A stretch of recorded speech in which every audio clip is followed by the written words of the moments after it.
Capítulo 21 de Un curso de milagros. Razón y percepción. Introducción. La proyección da lugar a la percepción. El mundo que ves se compone de aquello con lo que tú lo dotaste, nada más. Pero si bien no es nada más, tampoco es menos. Por ende, es importante para ti.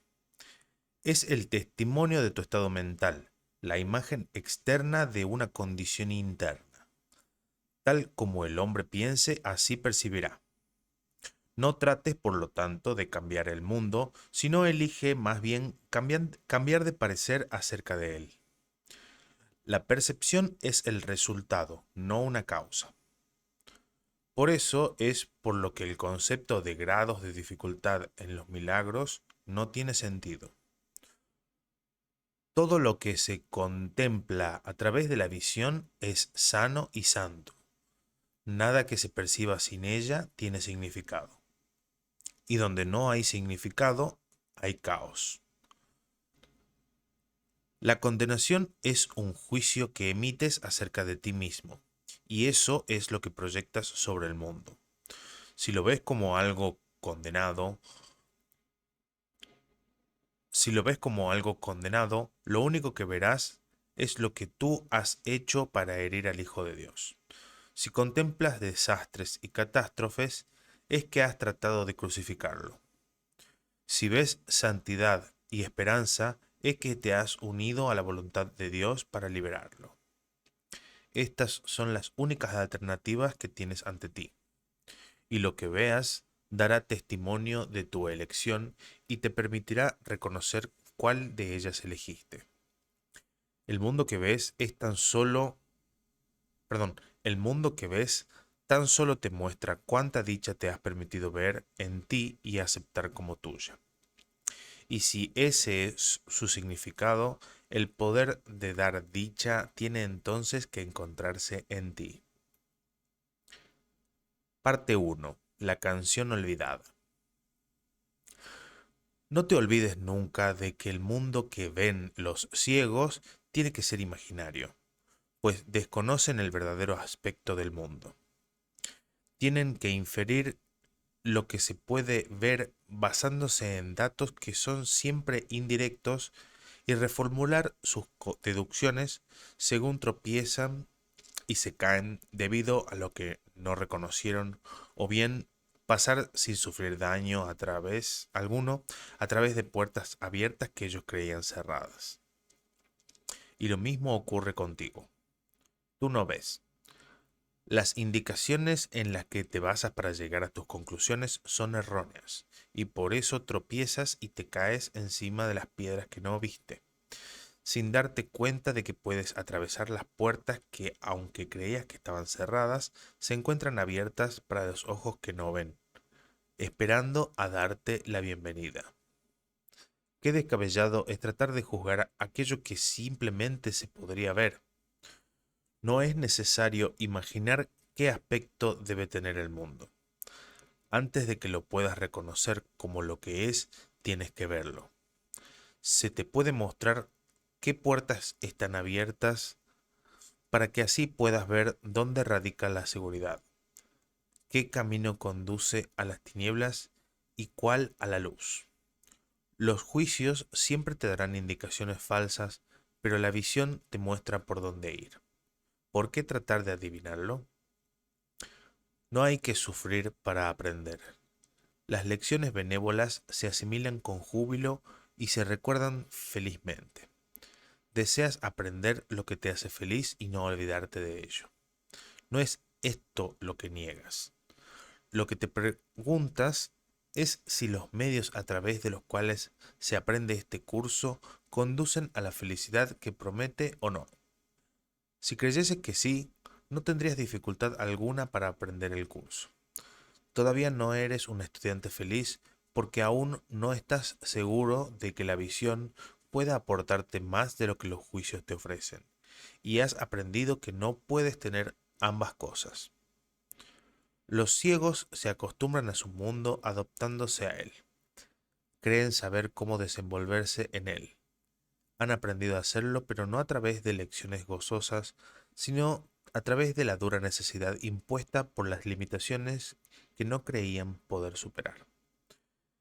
Y como todavía lo siguen creyendo, tienen en gran estima a esas lecciones y se aferran a ellas porque no pueden ver.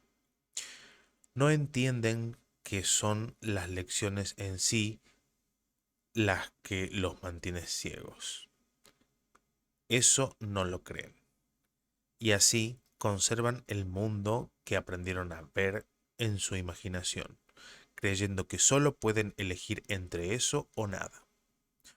Odian el mundo que aprendieron a conocer mediante el dolor. Y todo lo que creen que habita en él solo sirve para recordarles que están incompletos y que se les ha privado injustamente de algo. Por lo tanto, definen su vida y dónde viven y se adaptan a ello tal como creen que deben hacerlo, temerosos de perder lo poco que tienen. Y lo mismo ocurre con todos aquellos que consideran que lo único que tienen tanto ellos como sus hermanos es el cuerpo. Tratan de comunicarse entre sí y fracasan una y otra vez. Y se adaptan a la soledad, pues creen que conservar el cuerpo es proteger lo poco que tienen. Presta atención y mira a ver si te puedes acordar de lo que vamos a hablar ahora. Escucha, tal vez puedas captar un leve atisbo de un estado inmemorial que no has olvidado del todo. Tal vez sea un poco nebuloso, mas no te es totalmente desconocido, como una canción cuyo título olvidaste hace mucho tiempo, así como las circunstancias en las que la oíste.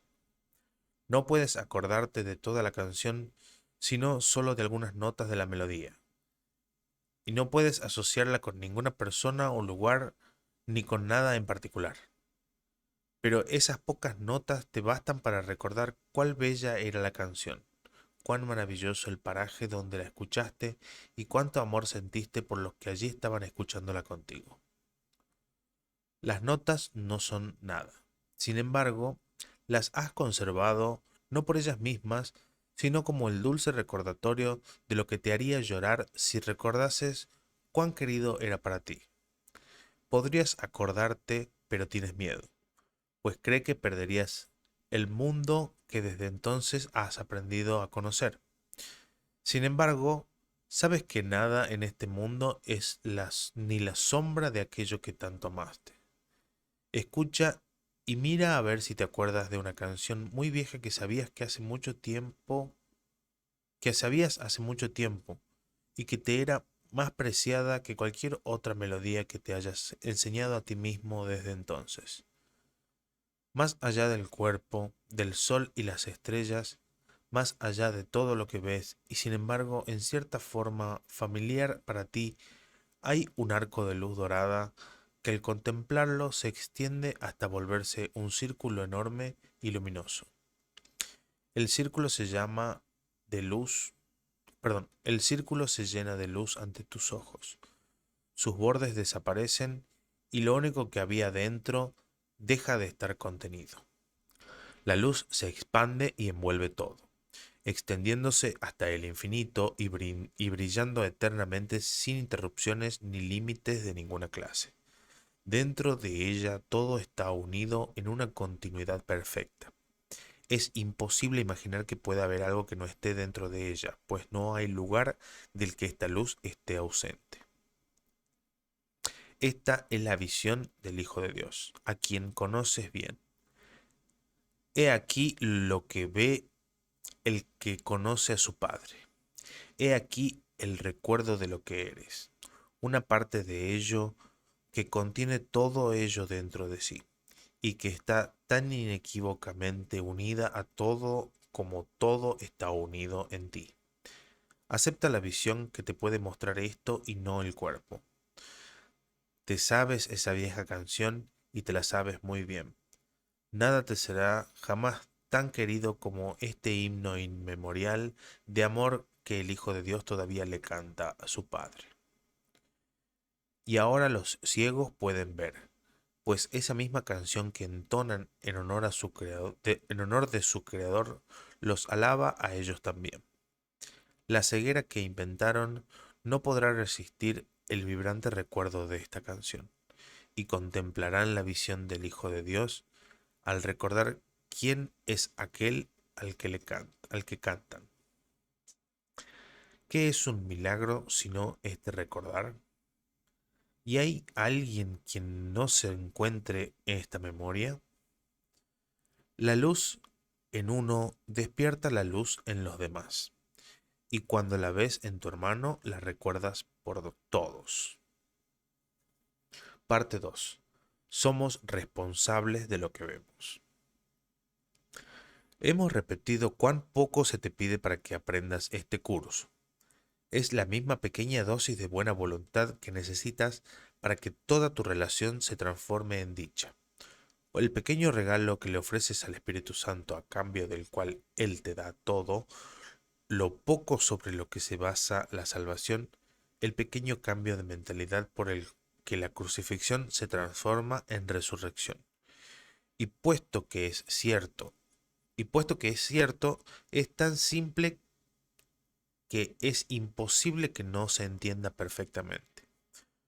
Puede ser rechazado, pero no es ambiguo. Y si decides oponerte a ello, no es porque sea incomprensible, sino más bien porque ese pequeño costo parece ser, a tu juicio, un precio demasiado alto para pagar por la paz. Esto es lo único que tienes que hacer para que se te conceda la visión, la felicidad, la liberación del dolor y poder escapar completamente del pecado. Di únicamente esto, pero dilo de todo corazón y sin reservas, pues en ello radica el poder de la salvación. Soy responsable de lo que veo. Elijo los sentimientos que experimento y decido el objetivo que quiero alcanzar. Y todo lo que parece sucederme, yo mismo lo he pedido y se me concede tal como lo pedí. No te engañes por más tiempo pensando que eres impotente ante lo que se te hace. Reconoce únicamente que estabas equivocado y todos los efectos de tus errores desaparecerán.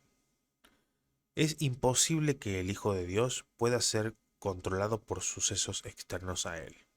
Es imposible que él mismo no haya elegido las cosas que le suceden. Su poder de decisión es lo que determina cada situación en la que parece encontrarse, ya sea por casualidad o por coincidencia. Y ni las coincidencias ni las casualidades son posibles en el universo tal como Dios lo creó, fuera del cual no existe nada. Si sufres es porque decidiste que tu meta era el pecado. Si eres feliz porque pusiste tu poder de decisión en manos de aquel que no puede sino decidir a favor de Dios por ti, este es el pequeño regalo que le ofreces al Espíritu Santo, e incluso eso Él te lo da para que te lo des a ti mismo. Pues mediante este regalo se te concede el poder de liberar a tu Salvador para que Él, a su vez, te pueda dar la salvación a ti. No resientas tener que dar esta pequeña ofrenda, pues si no la das, seguirás viendo el mundo tal como lo ves ahora. Mas si la das, todo lo que ves desaparecerá junto con él. Nunca se dio tanto a cambio de tan poco. Este intercambio se efectúa y se conserva en el instante santo. Ahí el mundo que no deseas se lleva ante el que sí deseas. Y el mundo que sí deseas se te concede puesto que lo deseas. Mas para que esto tenga lugar, debes primero reconocer el poder de tu deseo.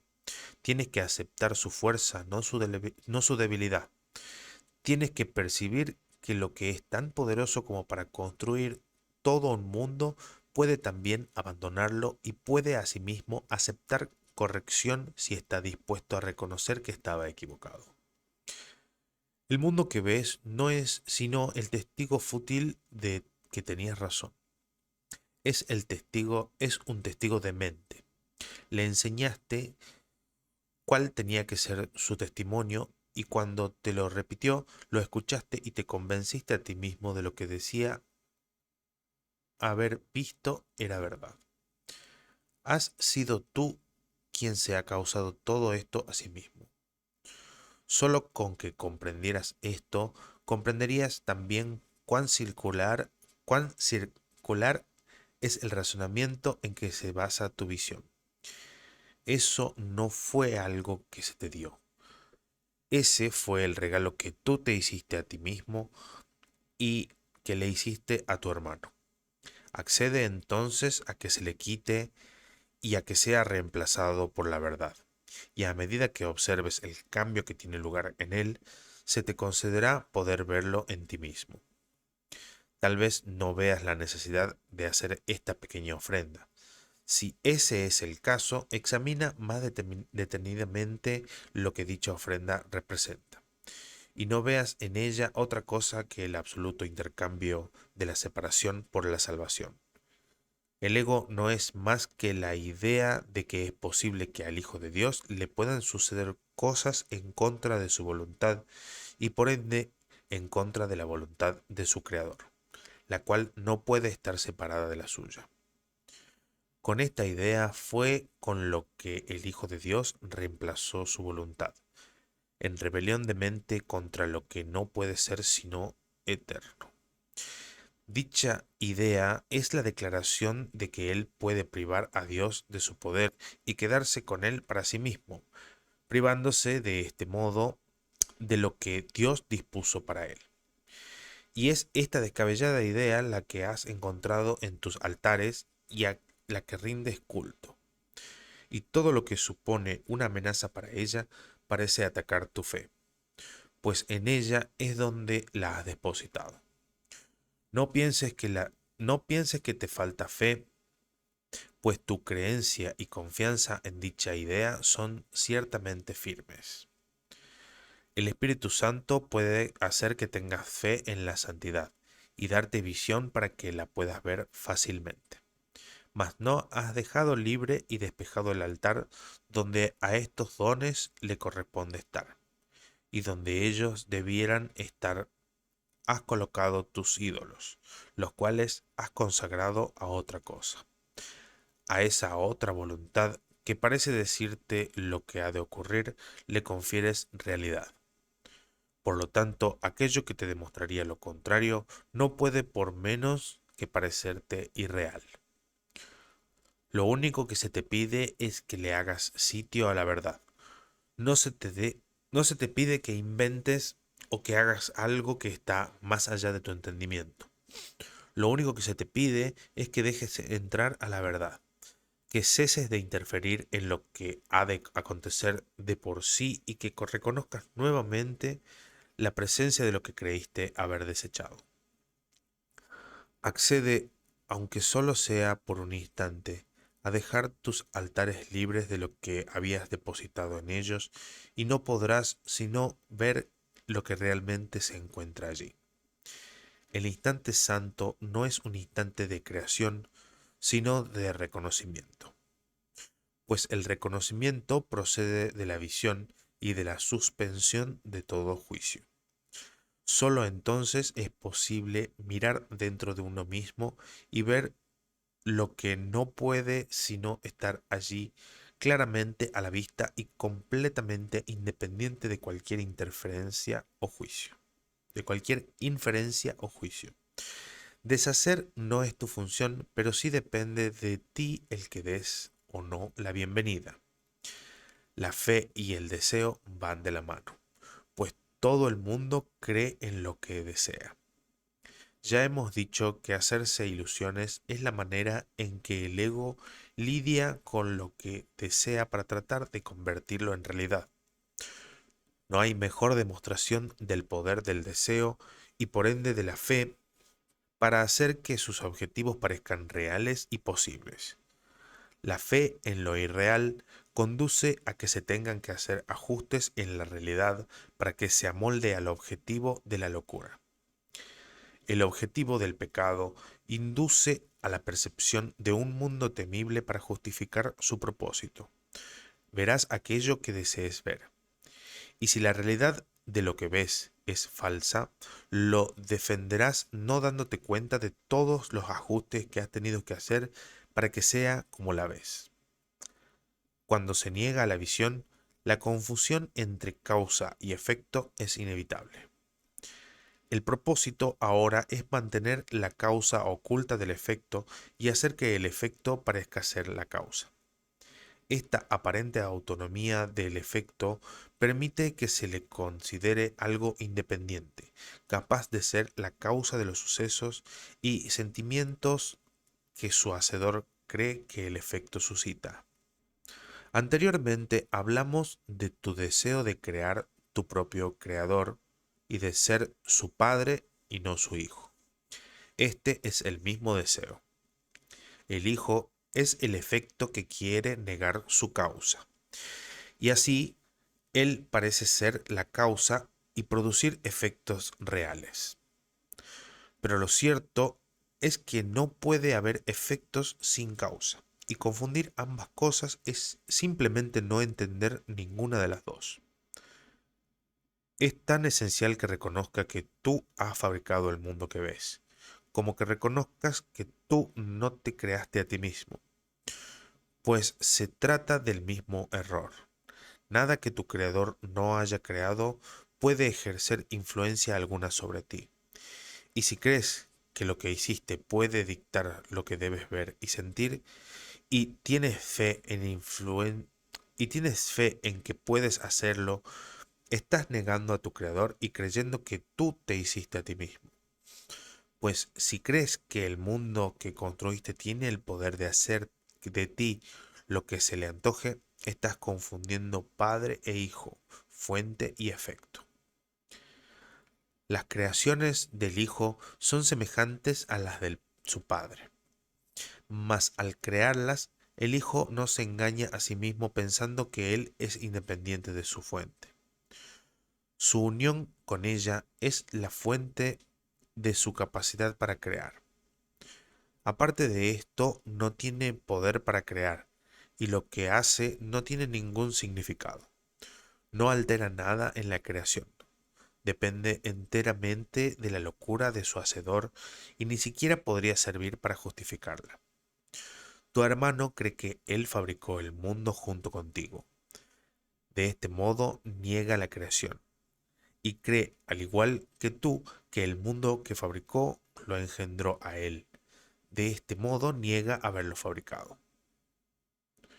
Mas la verdad es que tanto tú como él fuiste creados por un Padre amoroso, que os creó juntos y como uno solo.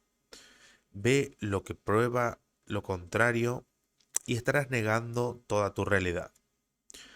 Reconoce, en cambio, que fuiste tú quien fabricó todo lo que aparentemente se interpone entre tú y tu hermano y os mantiene separados al uno del otro y a los dos de vuestro Padre, y tu instante de liberación habrá llegado. Todos los efectos de eso que hiciste desaparecerán porque su fuente se habrá puesto al descubierto. La aparente autonomía de su fuente es lo que te mantiene prisionero. Ese es el mismo error que pensar que eres independiente de la fuente mediante la cual fuiste creado y que nunca has abandonado. Capítulo 3. Fe, creencia y visión. Todas las relaciones especiales tienen como meta el pecado, pues son tratos que se hacen con la realidad a la que la aparente unión se adapta. No te olvides de esto. Hacer tratos es fijar límites, y no podrás sino odiar a cualquier hermano con el que tengas una relación parcial. Quizá trates de respetar el trato en nombre de lo que es justo, exigiendo a veces ser tú el que pague, aunque lo más frecuente es que se lo exijas a otro. Al hacer lo que es justo, pues tratas de mitigar la culpabilidad que emana del propósito que aceptaste para la relación. Y por eso el Espíritu Santo tiene que cambiar su propósito para que sea de utilidad para Él e inofensiva para ti. Si aceptas este cambio, habrás aceptado la idea de hacerle sitio a la verdad. la fuente del pecado habrá desaparecido.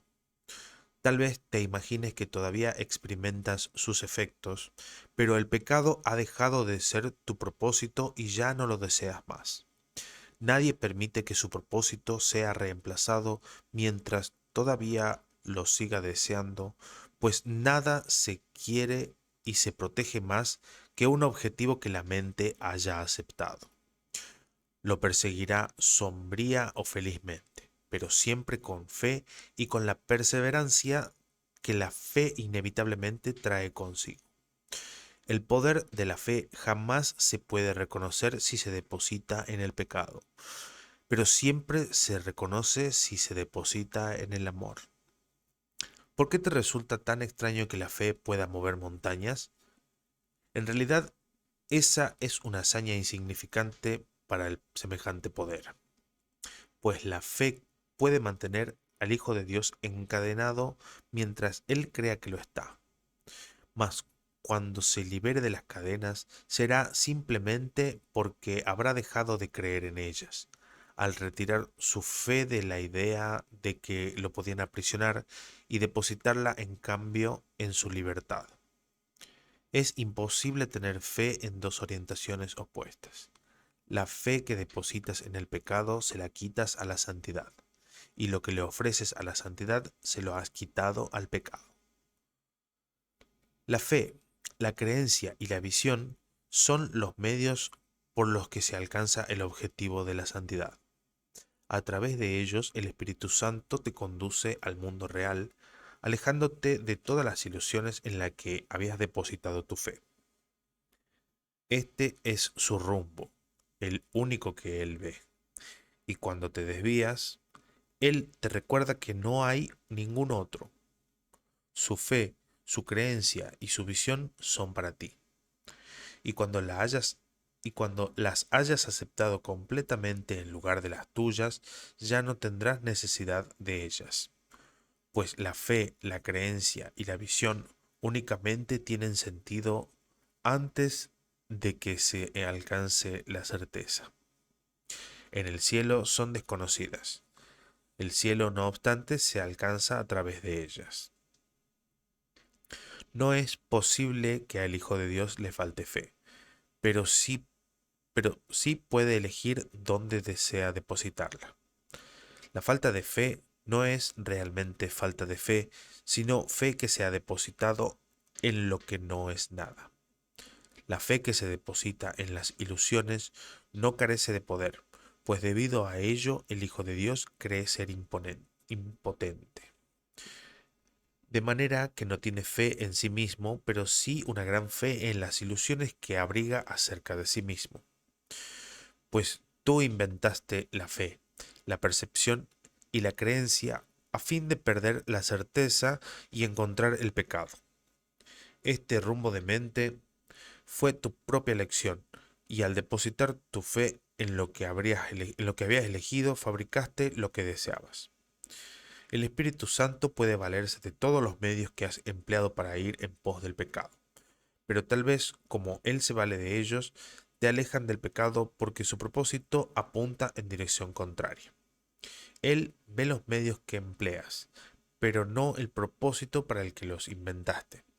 Su intención no es quitártelos, pues reconoce su valor y los ve como un medio de alcanzar lo que Él dispone para ti. Inventaste la percepción a fin de poder elegir entre tus hermanos e ir en busca del pecado con ellos. El Espíritu Santo ve la percepción como un medio de enseñarte que la visión de la relación santa es lo único que deseas ver. Pues entonces depositarás toda tu fe en la santidad, al desearla y creer en ella por razón de tu deseo. Pues entonces depositarás toda tu fe en la santidad, al desearla y creer en ella por razón de tu deseo. La fe y la creencia se unen a la visión, ya que todos los medios que una vez sirvieron para los fines del pecado se canalizan ahora hacia la santidad. Pues aquello a lo que tú llamas pecado no es más que una limitación y odias a todo aquel que tratas de reducir a un cuerpo porque le temes. Al negarte a perdonarlo, lo condenas al cuerpo porque tienes en gran estima los medios del pecado, y así depositas toda tu fe y creencia en el cuerpo. Pero la santidad quiere liberar a tu hermano y eliminar el odio, eliminando el miedo, no en el nivel de los síntomas, sino de raíz. Aquellos que quieren liberar a sus hermanos del cuerpo no tienen miedo, pues han renunciado a los medios del pecado al elegir que se eliminen todas sus limitaciones, puesto que desean ver a sus hermanos bajo el manto de la santidad. El poder de su creencia y de su fe ve más allá del cuerpo, facilitando la visión, no obstruyéndola. Pero antes de eso, decidieron reconocer lo mucho que su fe había limitado su entendimiento del mundo y desearon depositarla en otro lugar en caso de que se les ofreciera otro punto de vista.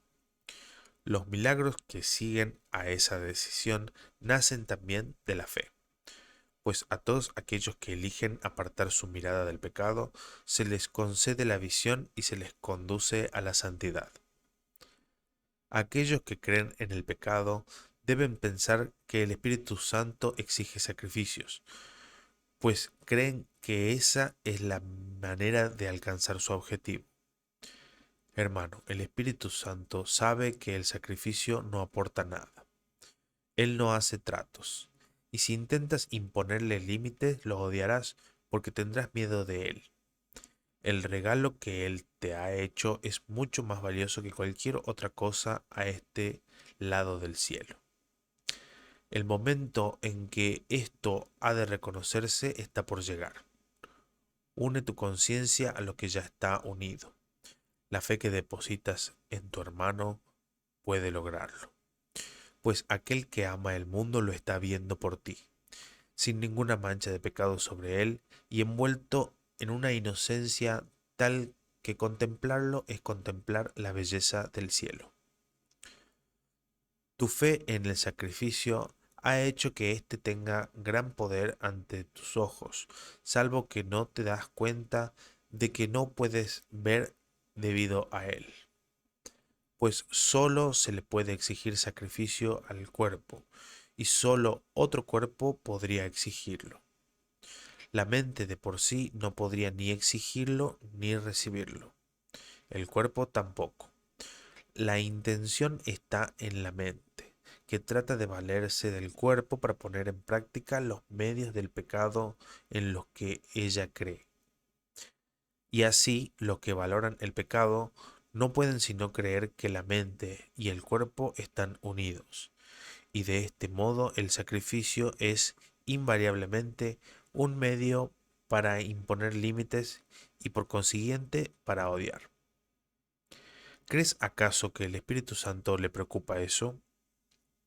Él no te da aquello de lo que, de acuerdo con su propósito, te quiere apartar. Tú crees que Él te quiere privar de algo por tu propio bien, pero los términos bien y privación son opuestos y no pueden reconciliarse de ninguna forma que tenga significado. Es como decir que la luna y el sol son la misma cosa solo porque vienen de noche y de día respectivamente y que por lo tanto no pueden sino formar una unidad. Mas ver uno de ellos significa que el otro ya no se puede ver. Tampoco es posible de que lo que irradia luz sea lo mismo de lo que depende de la oscuridad para poder ser visto. Ninguno de ellos exige el sacrificio del otro. Cada uno de ellos, no obstante, depende de la ausencia del otro. El cuerpo se concibió para que sirviera de sacrificio al pecado, y así como aún se le considera en las tinieblas. Y así es como aún se lo considera en las tinieblas. A la luz de la visión, no obstante, se le considera de manera muy distinta. Puedes confiar en que servirá fielmente al propósito del Espíritu Santo y puedes conferirle poder para que se vuelva un instrumento de ayuda a fin de que los ciegos puedan ver. Mas cuando vean, mirarán más allá de él, al igual que tú. A la fe y a la creencia que depositaste en el cuerpo les corresponde estar más allá de él. Transferiste tu percepción, tu creencia y tu fe de la mente al cuerpo. Deja que éstas les sean devueltas ahora a aquello que las produjo y que todavía puede valerse de ellas para salvarse de lo que inventó. Parte 4. El miedo a mirar adentro. El Espíritu Santo jamás te enseñará que eres un pecador. Corregirá tus errores, pero eso no es algo que le pueda causar temor a nadie.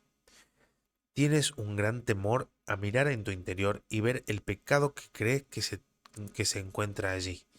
No tienes miedo de admitir esto. El miedo considera, el ego considera muy apropiado que se asocie el miedo con el pecado y sonríe con aprobación. No teme dejar que te sientas avergonzado. No pone en duda la creencia y la fe que tienes en el pecado.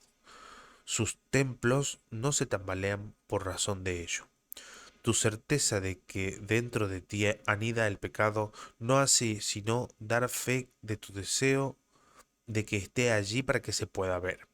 Sin embargo, esto tan solo aparenta ser la fuente del temor. Recuerda que el ego no está solo.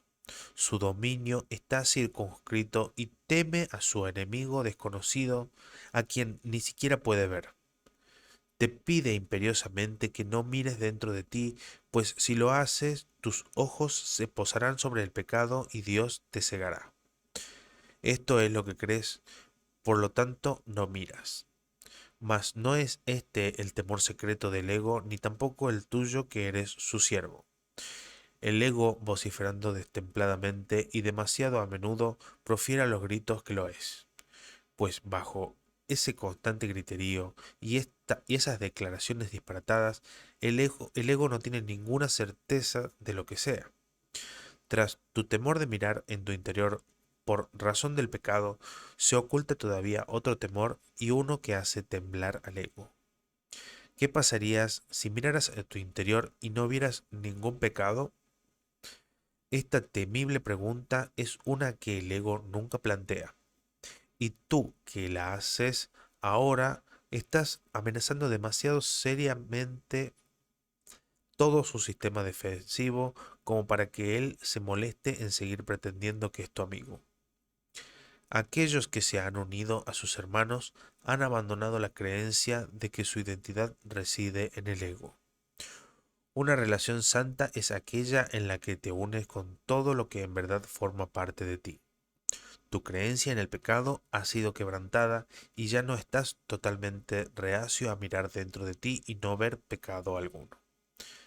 Tu liberación no es aún total, todavía es parcial e incompleta, aunque ya has despuntado en ti. Al no estar completamente loco, has estado dispuesto a contemplar una gran parte de tu demencia y a reconocer su locura.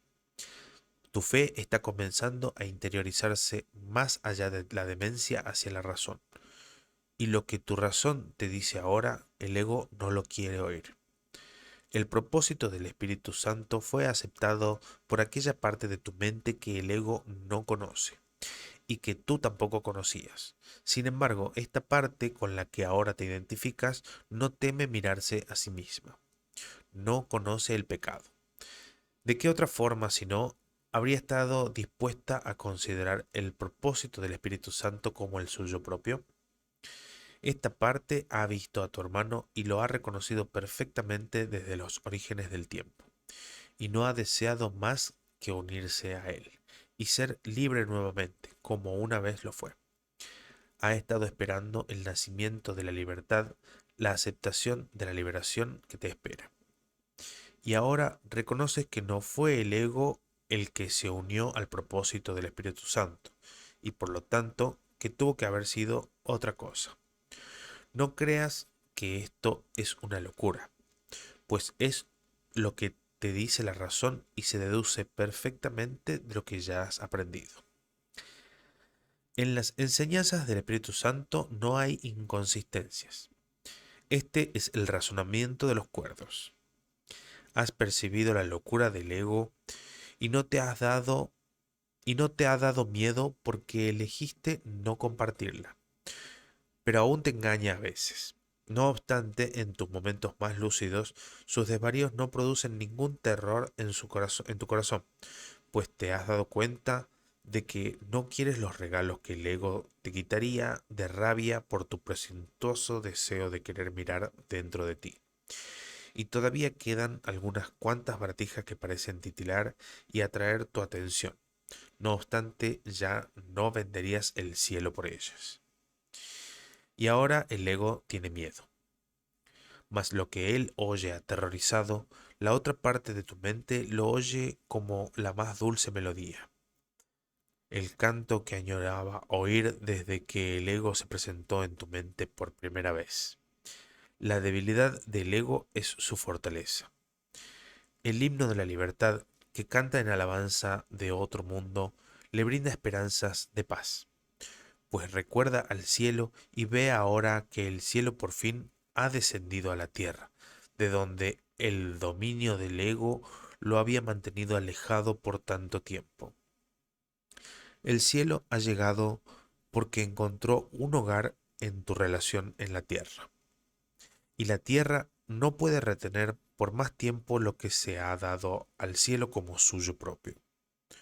Contempla amorosamente a tu hermano y recuerda que la debilidad del ego se pone de manifiesto ante vuestra visita.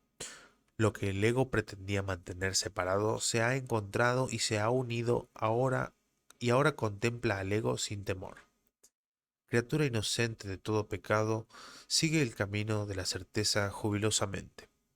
No dejes que de la demente insistencia del miedo de que, perdón, no dejes que la demente insistencia del miedo de que la certeza reside en la duda te detenga. Eso no tiene sentido. ¿Qué importa cuán imperiosamente se proclame? Lo que es insensato no cobra sentido porque se repita o se aclame. El camino de la paz está libre y despejado. Síguelo felizmente y no pongas en duda lo que no puede sino ser cierto. Parte 5. La función de la razón. La percepción selecciona y configura el mundo que ves. Literalmente lo selecciona siguiendo las directrices de la mente.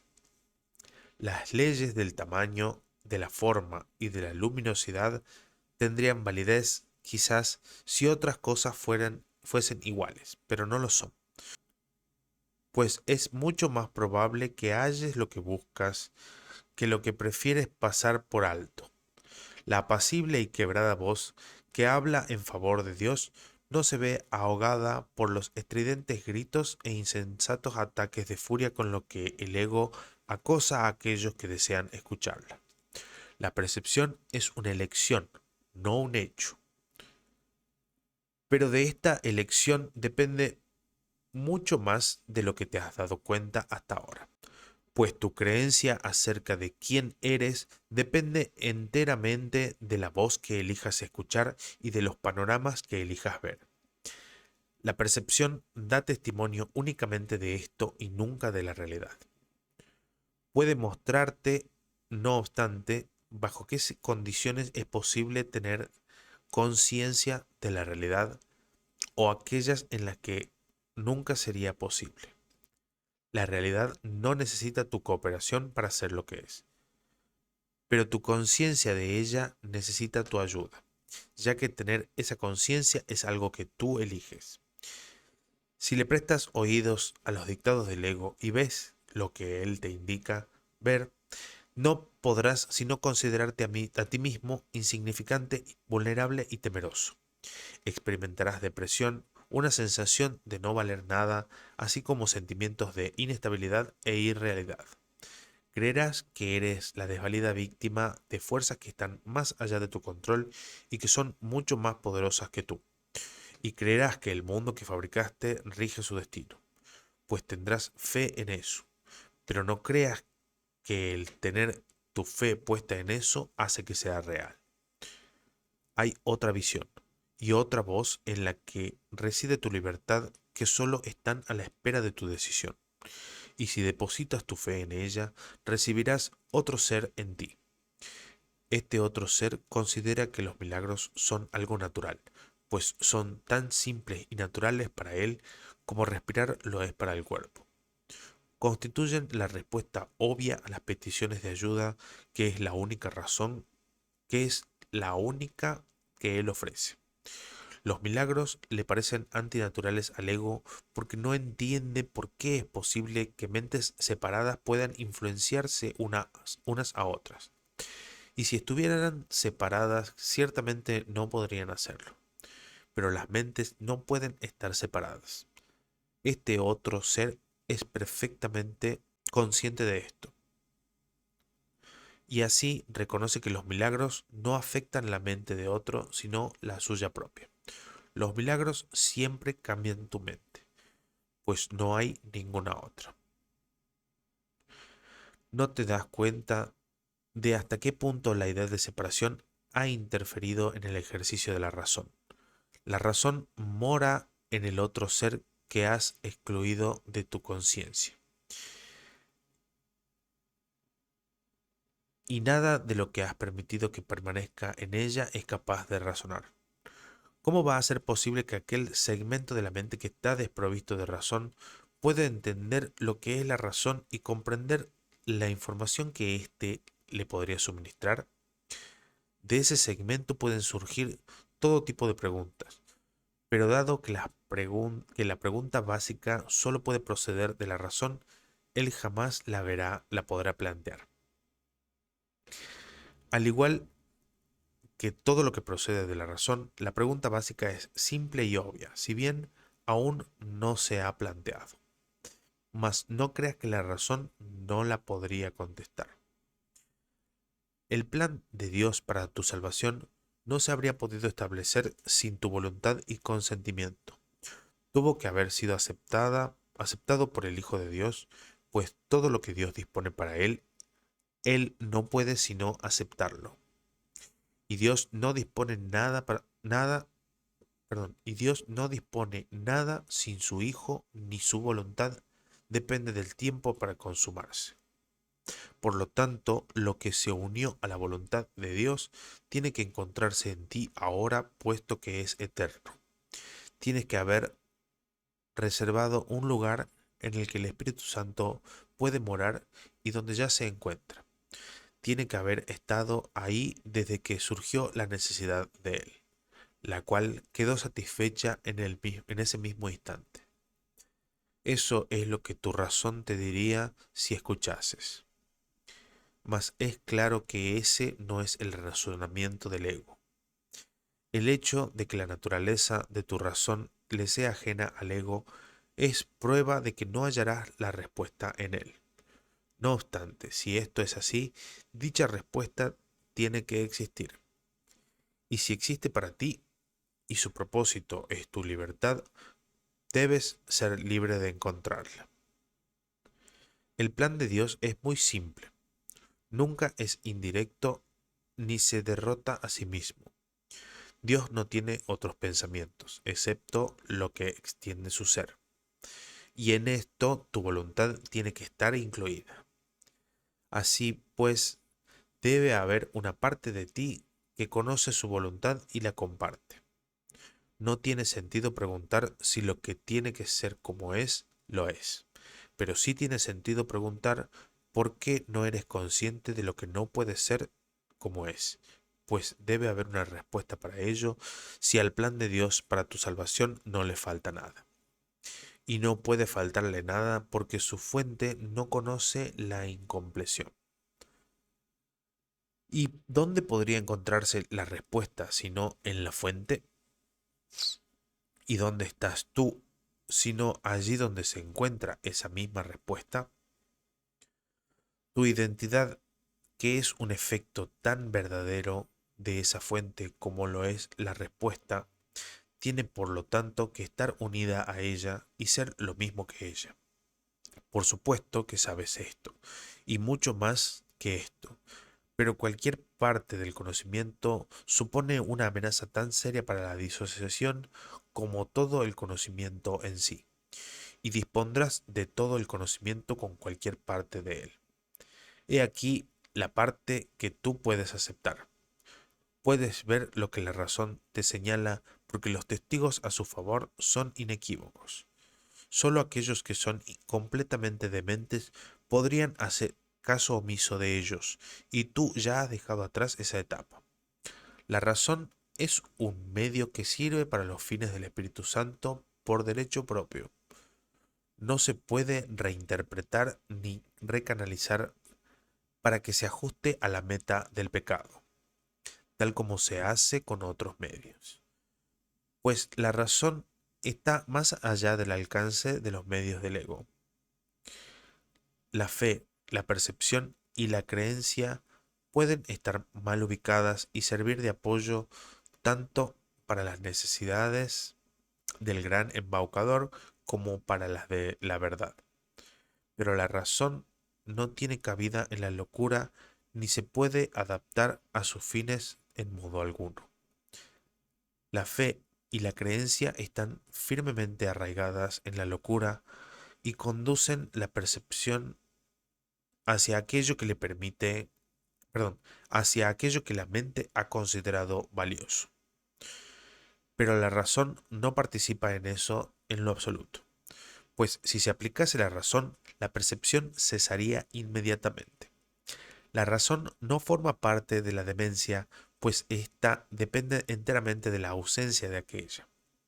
El ego nunca hace uso de la razón porque no es consciente de su existencia. Los que son parcialmente locos tienen acceso a ella y solo ellos la necesitan. El conocimiento no depende de la razón y la locura no la deja pasar. La parte de la mente donde reside la razón se consagró de acuerdo con tu voluntad en unión con la de tu Padre, al deshacimiento de la demencia. Ahí el propósito del Espíritu Santo se aceptó y consumó simultáneamente. La razón le es ajena a la demencia y aquellos que hacen uso de ella han adquirido un medio que no puede emplearse para el pecado. El conocimiento está mucho más allá de lo que se puede lograr, pero la razón puede servir para abrir las puertas que tú le cerraste. Ya estás muy cerca de esto. Tu fe y tus creencias han cambiado y has hecho la pregunta que el ego nunca haría. No te dice tu razón ahora que la pregunta debe haber emanado de algo que tú no conoces, pero que aún así debe ser parte de ti. La fe y la creencia apoyadas por la razón producen forzosamente un cambio en tu percepción, y con este cambio se le hace sitio a la visión. La visión se extiende más allá de sí misma, tal como lo hace el propósito al que sirve, así como todos los medios para su consecución. Parte 6. La razón en contraposición a la locura.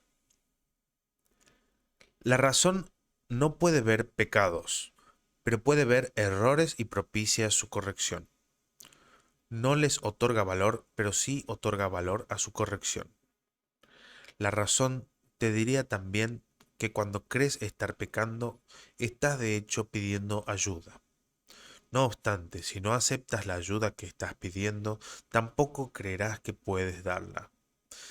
De modo que no la darás, y así no renunciarás a esa creencia. Pues cualquier clase de error que no haya sido corregido te engaña con respecto al poder que reside en ti para llevar a cabo la corrección.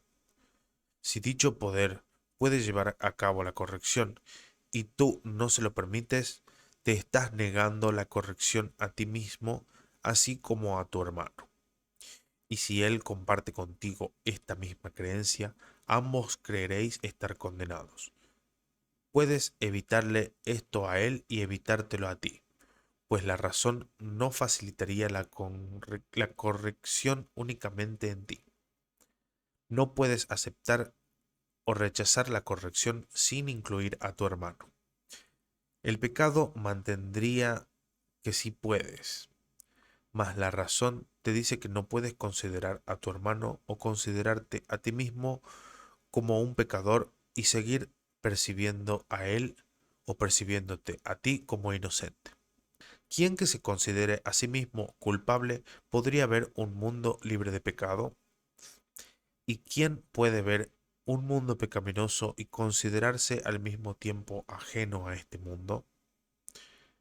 El pecado mantendría que tú y tu hermano no podéis sino estar separados. Pero la razón te dice que esto tiene que ser un error. Pues si estáis unidos, ¿cómo ibais a poder tener pensamientos privados? ¿Y cómo podría ser que los pensamientos que se adentren en lo que solo parece ser tuyo no tuvieran ningún efecto en lo que sí es tuyo? Si las mentes están unidas, eso es imposible. Nadie puede pensar por separado, tal como Dios no piensa sin su Hijo. Eso sería imposible únicamente si ambos morasen en sus cuerpos. Y tampoco podría ninguna mente pensar por separado a menos que el cuerpo fuera la mente, pues únicamente los cuerpos pueden estar separados y por lo tanto ser irreales. La morada de la demencia no puede ser la morada de la razón, pero es fácil abandonarla si ves la razón. No puedes abandonar la demencia trasladándote a otro lugar. La abandonas simplemente aceptando la razón en el lugar que antes ocupaba la locura. La locura y la razón ven las mismas cosas, pero es indudable que las contemplan de modo diferente. La locura es un ataque contra la razón que la expulsa de la mente y ocupa su lugar. La razón no ataca, sino que calladamente ocupa el lugar de la locura y la reemplaza si los dementes deciden escucharla. Pero los dementes no conocen su propia voluntad, pues creen ver el cuerpo y permiten que su propia locura les diga que éste es real. La razón sería incapaz de eso. Y si defiendes el cuerpo en contra de tu razón, no entenderás lo que es el cuerpo ni lo que eres tú.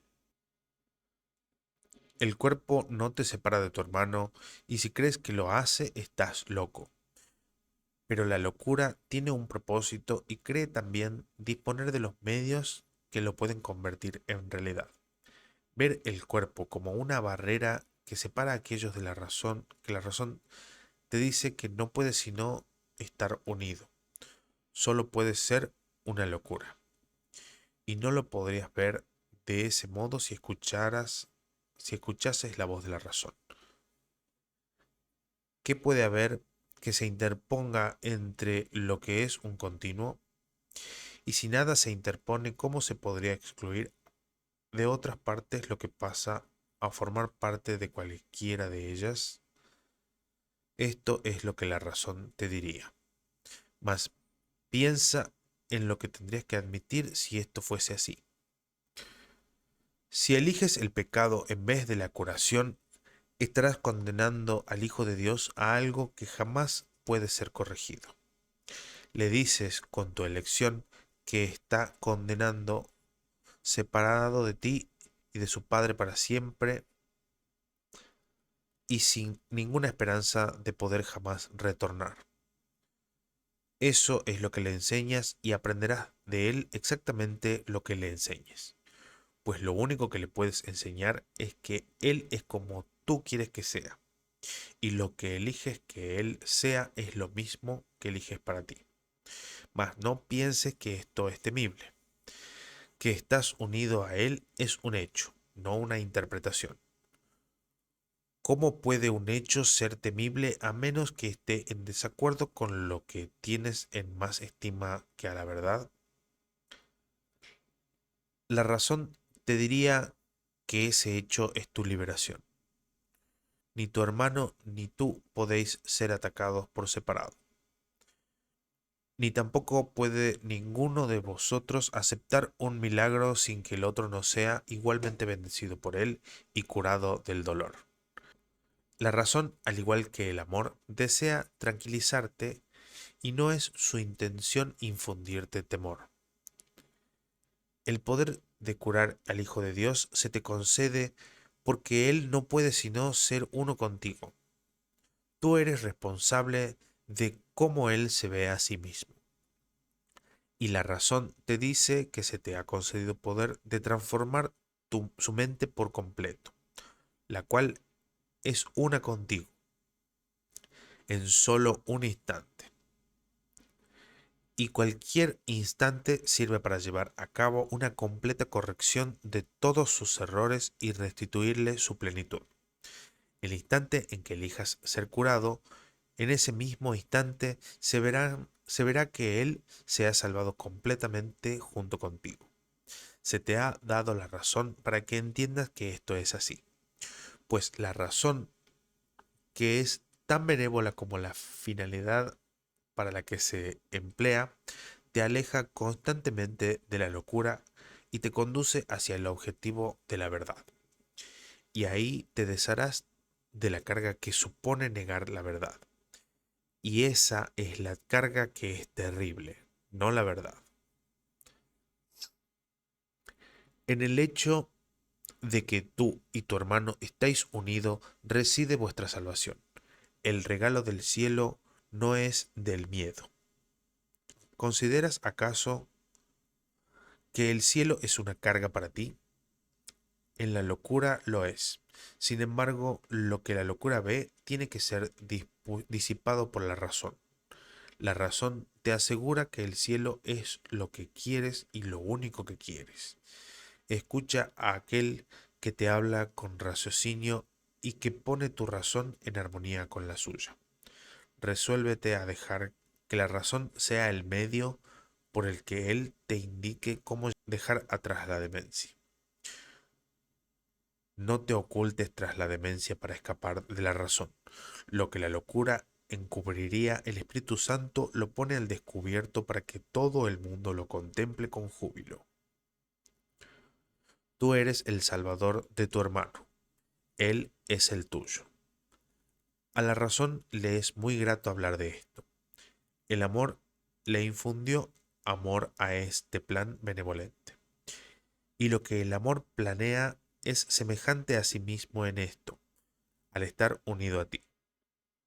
Él desea que aprendas lo que no puedes sino ser, y dado que eres uno con Él, se te tiene que haber encomendado dar lo que Él te ha dado, lo que Él ha dado, y todavía sigue dando. Dedica, aunque solo sea un instante, a la grata aceptación de lo que se te ha encomendado darle a tu hermano, y reconoce con él lo que se os ha dado a ambos.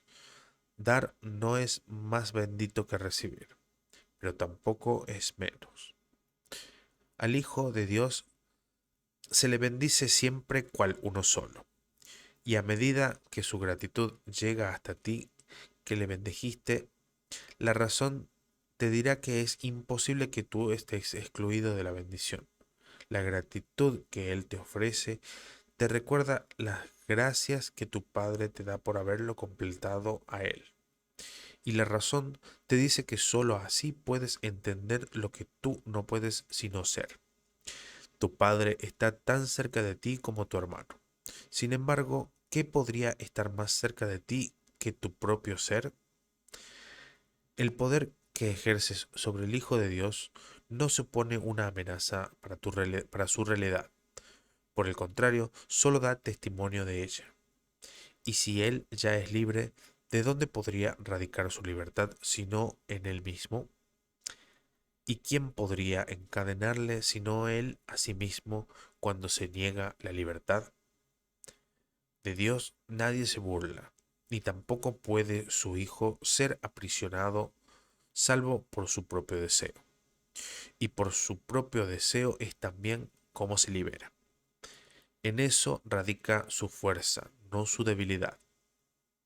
Él está a merced de sí mismo, y cuando elige ser misericordioso, en ese momento se libera. Mas cuando elige condenarse a sí mismo, se convierte en un prisionero que, encadenado, espera su propio perdón para poder liberarse. Parte 7.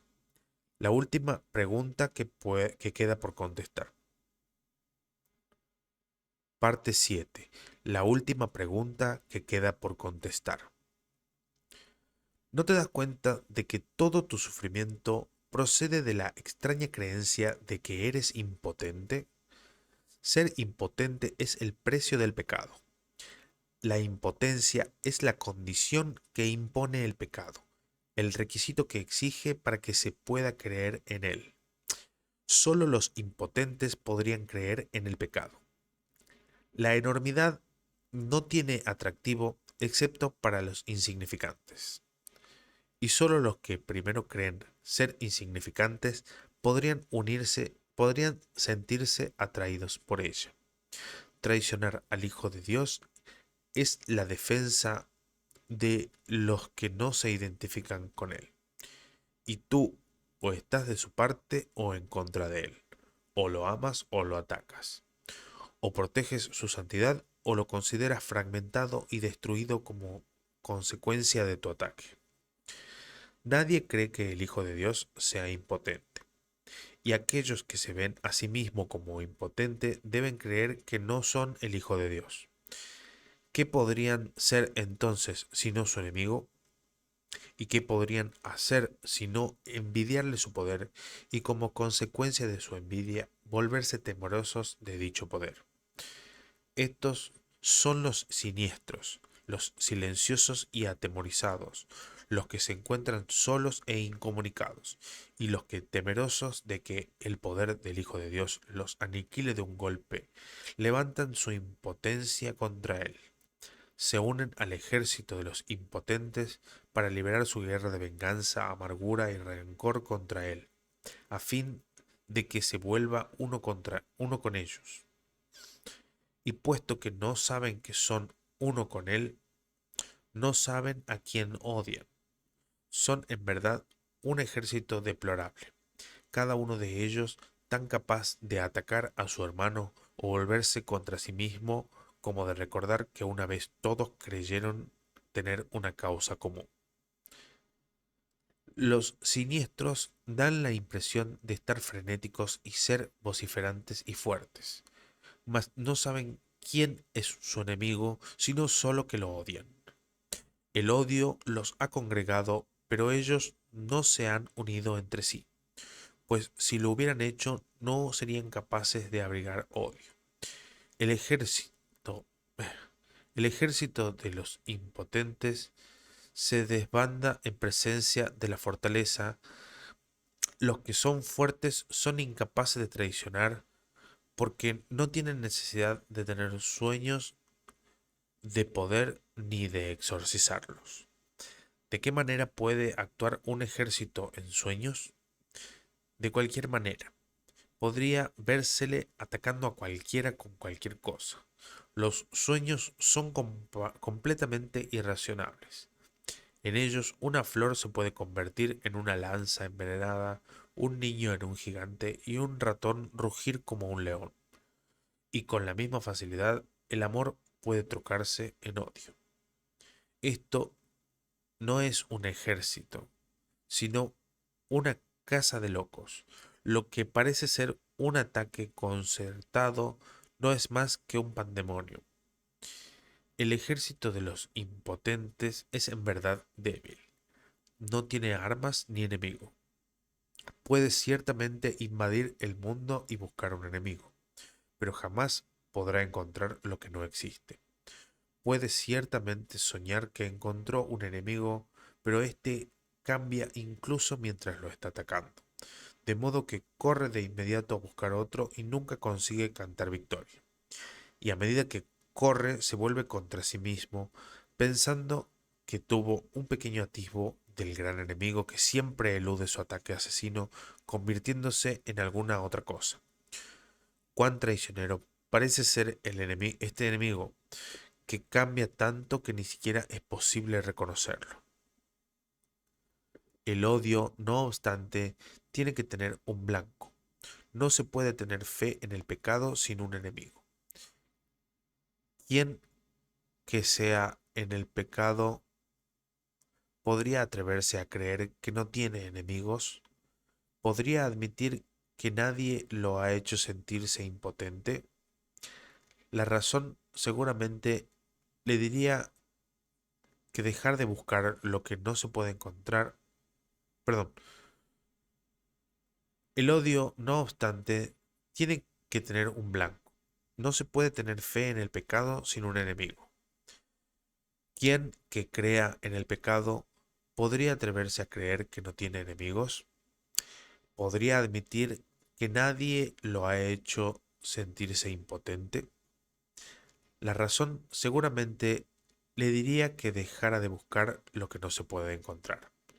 Sin embargo, tiene primero que estar dispuesto a percibir un mundo donde no hay enemigos. No es necesario que entienda cómo sería posible que él pudiera ver un mundo así. Ni siquiera debería tratar de entenderlo, pues si pone su atención en lo que no puede entender, no hará sino agudizar su sensación de impotencia y dejar que el pecado le diga que su enemigo debe ser él mismo. Pero deja que se haga a sí mismo las siguientes preguntas con respecto a las cuales tiene que tomar una decisión para que esto se lleve a cabo por él. Deseo un mundo en el que gobierno yo en lugar de uno que me gobierna a mí. Deseo un mundo en el que soy poderoso en lugar de uno en el que soy impotente. Deseo un mundo en el que no tengo enemigos y no puedo pecar. Deseo ver aquello que negué precisamente porque es la verdad. Tal vez ya hayas contestado las tres primeras preguntas, pero todavía no has contestado la última, pues esta aún parece temible y distinta de las demás. Mas la razón te aseguraría que todas son la misma pregunta. Dijimos que en este año se harían hincapié en la igualdad de las cosas que son iguales. Esta última pregunta, que es en verdad la última con respecto a la cual tiene que tomar una decisión, todavía parece encerrar una amenaza para ti que las otras ya no poseen. En esta diferencia imaginaria da testimonio de tu creencia de que a lo mejor la verdad es el enemigo con el que aún te puedes topar. En esto parece residir, pues, la última esperanza de encontrar pecado y de no aceptar el poder. No olvides que la elección entre el pecado y la verdad, o la impotencia y el poder, es la elección entre atacar y curar, pues la curación emana del poder y el ataque de la impotencia. Es imposible que quieras curar a quien atacas, y el que deseas que sane tiene que ser aquel que decidiste que estuviese a salvo del ataque. ¿Y qué otra cosa podría ser esta decisión sino la elección entre verle a través de los ojos del cuerpo o bien permitir que te sea revelado a través de la visión? La manera en que esta decisión da lugar a sus efectos no es tu problema, pero tú decides, pero tú decides lo que quieres ver. Este es un curso acerca de causas, no de efectos. Considera detenidamente qué respuesta vas a dar a esa última pregunta que todavía no has contestado y deja que la razón te diga que debe ser contestada y que la respuesta se encuentra en las otras tres. Te resultará evidente entonces que cuando observes los efectos del pecado en cualquiera de sus formas, lo único que necesitarás hacer es simplemente preguntarte a ti mismo lo siguiente: ¿es esto lo que quiero ver? ¿Es esto lo que deseo? Esta es la única elección que tienes, la base de lo que ocurre. No tiene, no tiene nada que ver con la manera en que ocurre, pero sí con el por qué. Porque sobre esto tienes control. Y si eliges ver un mundo donde no tienes enemigos, Y donde no eres impotente, se te proveerán los medios para que lo veas. ¿Por qué es tan importante esta última pregunta? La razón te dirá por qué. Es igual a las otras tres, salvo en lo que respecta al tiempo. Las otras son decisiones que puedes tomar, volverte atrás y luego volverlas a tomar. Pero la verdad es constante e implica un estado en el que las vacilaciones son imposibles. Puedes desear un mundo en el que tú gobiernas y no uno que te gobierna a ti y luego cambiar de parecer. Perdón. Puedes desear un mundo en el que tú gobiernas y no uno que te gobierna a ti y luego cambiar de parecer. Puedes desear intercambiar tu impotencia por poder y luego por perder ese deseo cuando un ligero destello de pecado te atrae. Y puedes desear ver un mundo incapaz de pecar y sin embargo permitir que un enemigo te tiente a usar los ojos del cuerpo y a cambiar de parecer. El contenido de todas estas preguntas es el mismo, pues cada una de ellas te pregunta si estás dispuesto a intercambiar el mundo del pecado por lo que el Espíritu Santo ve, puesto que es esto lo que el mundo del pecado niega. Los que ven el pecado, por lo tanto, están viendo la negación del mundo real. Sin embargo, la última pregunta suma a tu anhelo de querer ver el mundo real, el deseo de permanencia, de tal forma que ese deseo se convierte en el único que tengas. Si contestas esta última pregunta con un sí, añades sinceridad a las decisiones que ya has tomado con respecto a las demás, pues sólo entonces habrás renunciado a la opción de poder cambiar de parecer nuevamente. Cuando eso deje de interesarte, las otras preguntas quedarán perfectamente contestadas. ¿Por qué crees que no estás seguro de que las otras preguntas hayan sido contestadas? ¿Sería acaso necesario plantearlas con tanta frecuencia si ya se hubiesen contestado? Hasta que no se haya tomado la decisión final, la respuesta será a la vez un sí y un no, pues has contestado sin darte cuenta de que sí quiere decir que has dicho no al no. Nadie decide en contra de su propia felicidad, pero puede hacerlo si no se da cuenta de que eso es lo que está haciendo. Y si él ve su felicidad como algo que cambia constantemente, es decir, ahora es esto, luego otra cosa, y más tarde una sombra elusiva que no está vinculada a nada, no podrá sino decidir en contra de ella. La felicidad elusiva, la que cambia de forma según el tiempo o el lugar, es una ilusión que no significa nada. La felicidad tiene que ser constante porque se alcanza mediante el abandono del deseo de lo que no es constante. La dicha no se puede percibir excepto a través de una visión constante, y la visión constante solo se les concede a aquellos que desean la constancia. El poder del deseo del Hijo de Dios sigue siendo la prueba de que todo aquel que se considera a sí mismo impotente está equivocado. Desea lo que quieres, y eso será lo que contemplarás y creerás que es real. No hay un solo pensamiento que esté desprovisto del poder de liberar o de matar, ni ninguno que pueda abandonar la mente del pensador o dejar de tener efectos sobre él. Parte 8. El cambio interno. ¿Son entonces peligrosos los pensamientos? Para los cuerpos, sí. Los pensamientos que parecen destruir son aquellos que le enseñan al pensador que él puede ser destruido, y así muere por razón de lo que aprendió. Pasa de la vida a la muerte, la prueba final de que valoró lo efímero más que lo constante. Seguramente creyó que quería la felicidad, mas no la deseó porque la felicidad es la verdad y por lo tanto no puede sino ser constante.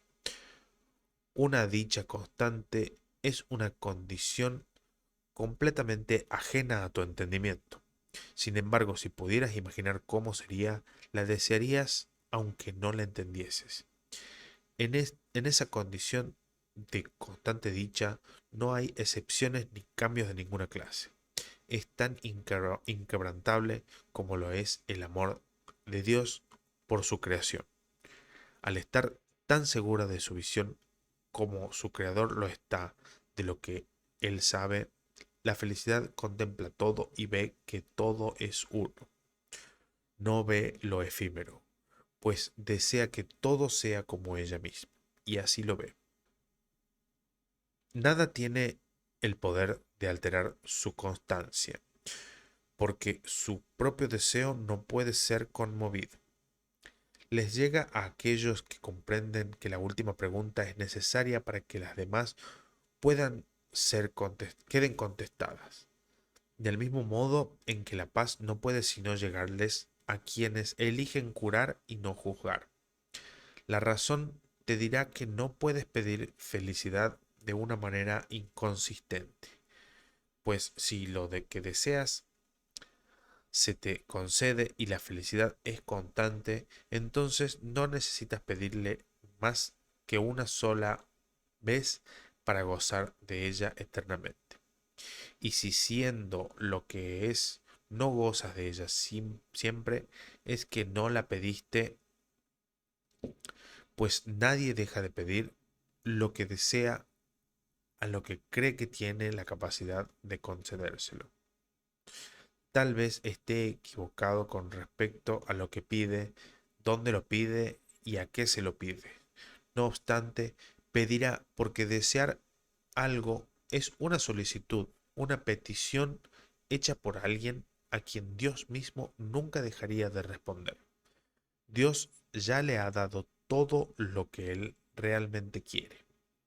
Mas aquello de lo que no está seguro, Dios no se lo puede dar, pues mientras siga estando inseguro es que no lo desea realmente. Y la dación de Dios no podría ser completa a menos que se reciba. Tú que completas la voluntad de Dios y que eres su felicidad, tú cuya voluntad es tan poderosa como la suya y cuyo poder no puedes perder ni en tus ilusiones, piensa detenidamente por qué razón no has decidido todavía cómo vas a contestar la última pregunta. Tu respuesta a las otras te ha ayudado a estar parcialmente cuerdo. Es la última, no obstante, que realmente pregunta si estás dispuesto a estar completamente cuerdo. ¿Qué es el instante santo sino el llamamiento de Dios a que reconozca lo que Él te ha dado? He aquí el gran llamamiento a la razón, a la conciencia de lo que siempre está ahí a la vista, a la felicidad que podría ser siempre tuya. He ahí la paz constante que podrías experimentar siempre. He aquí revelado ante ti lo que la negación ha negado. Pues aquí la última pregunta ya está contestada y lo que pides concedido. Aquí el futuro es ahora, pues el tiempo es impotente ante tu deseo de lo que nunca ha de cambiar, pues has pedido que nada se interponga entre la santidad de tu relación y tu conciencia de esa santidad.